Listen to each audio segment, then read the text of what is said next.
to just look at the land and listen to it. Yeah, you don't really know what's going on to the land until you see the land, and like you won't know what the soil needs or what your crops need until you take a look at it and actually go see it and be with it and feel with it until like yeah, you understand like what it's asking you and what it's needing from you.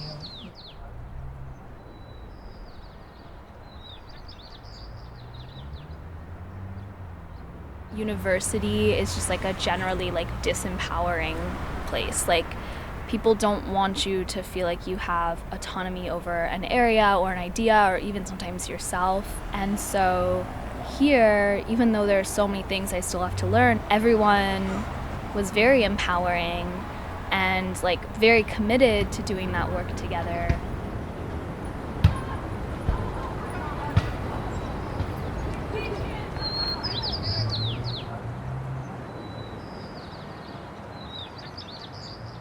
It's a whole nother world when you're there and seeing it. And so working in a garden was a goal for me, and I wanted to work with indigenous plants, really get an understanding of like California ecology, and yeah, this was my way of doing that.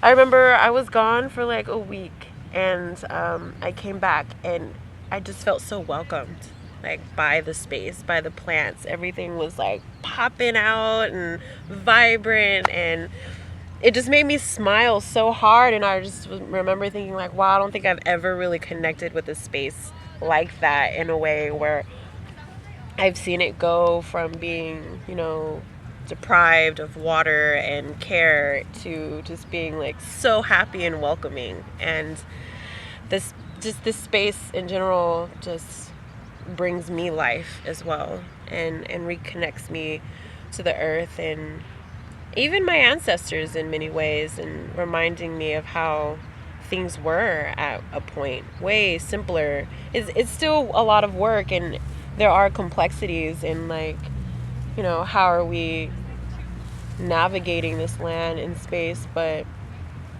it's so healing. Just putting your hands in the soil it's like medicine to me.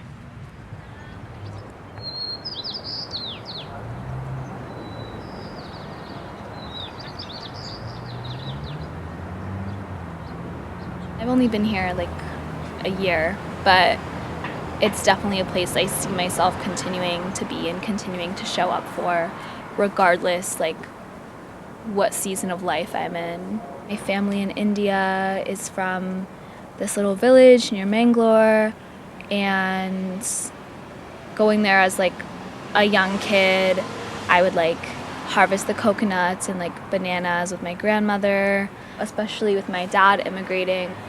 He taught me so much about gardening and tending to land, but it was always trying to like get back to that place, like get back to Mangalore, like get back to India. I feel like I farm here like in their honor. Just this past summer, my dad went to India to visit my grandma, and I sent him with some questions to ask her about land and like making medicine. And so she sent me these videos of like her talking about like tulsi and like making medicine. And then here we grow tulsi. While there's like a disconnect, like it's not my grandmother teaching me herself, I feel that connection like through other people here and like through the land here, and even just getting to touch the same herbs, like that feels so powerful. I very much feel like we belong to this land and that it resembles so many other places that we all come from but cannot be.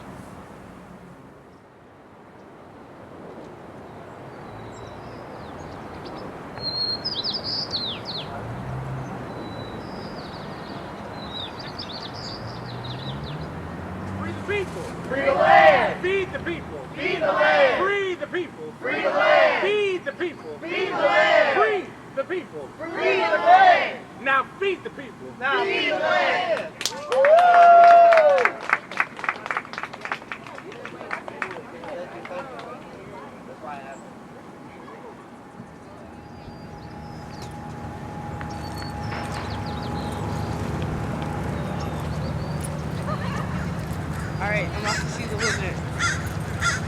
heading out. Yeah. Bye. All right, great to see you. Yeah, I'll see you soon. Yeah. I see you soon. I think. Probably. You be around. I'm sure I'll see you eventually. I'll see you when I see you. Yes, there you go. That's a more likely one.